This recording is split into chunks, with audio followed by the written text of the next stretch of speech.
السلام عليكم ورحمة الله وبركاته. أهلا بكم في قناة مزارع النيل في مصر. احنا هنا في وادي النطرون، يقرب من أسفلت 7 كيلو.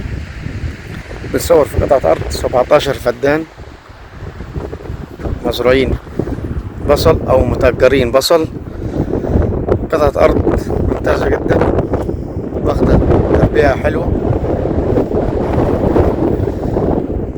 متقسمة صح، فيها طريق في النص اللي احنا ماشيين عليه ده.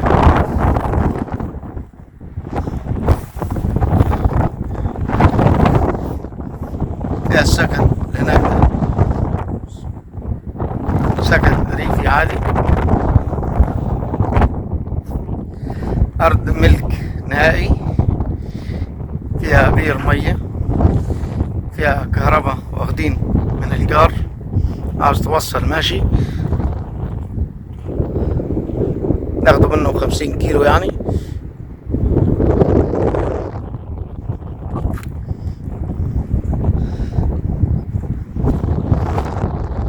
حدودنا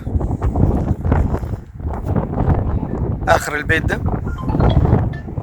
البيت ده في الأول أرض.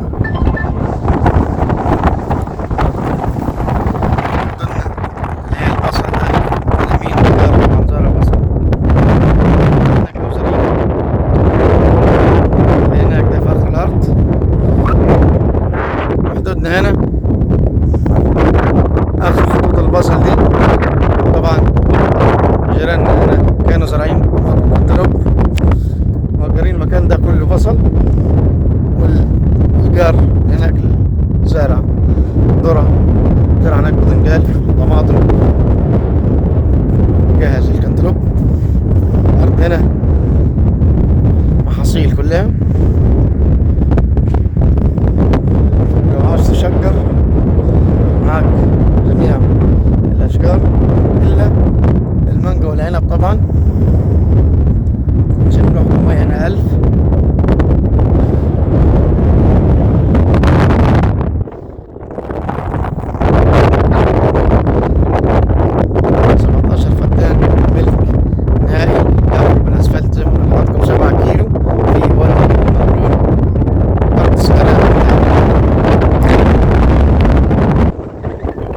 طبعا انا الراجل بيأجر فدان في السنة ب20,000.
ده طبعا الجوزرين ده على الطريق.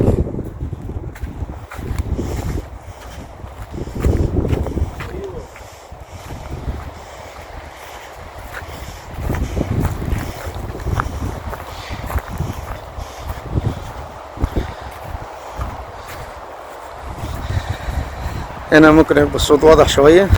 17 فدان ملك نهائي، 150,000 سعر الفدان، يقرب من أسفلت 7 كيلو في وادي النطرون.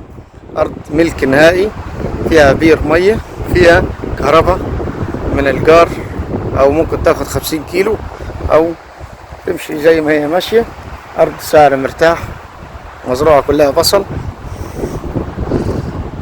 طبعا الناس هنا بيأجروا فدان في السنة ب20,000 جنيه، فهي بعد ما يخلص البصل إن شاء الله بيزرعوا طماطم، كنتالوب، بطيخ. أراضي هنا كلها طبعا محاصيل، لو حبيت تشجر ماشي، إلا طبعا العنب والمانجا عشان ملوحة المية هنا 1000.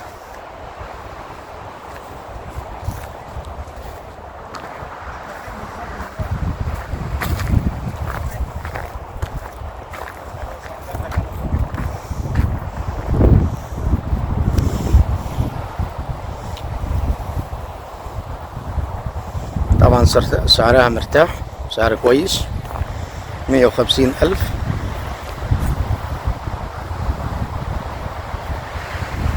أرض ملك في مكان هنا مشهور في وادي النطرون، 17 فدان كلهم مزروعين بصل.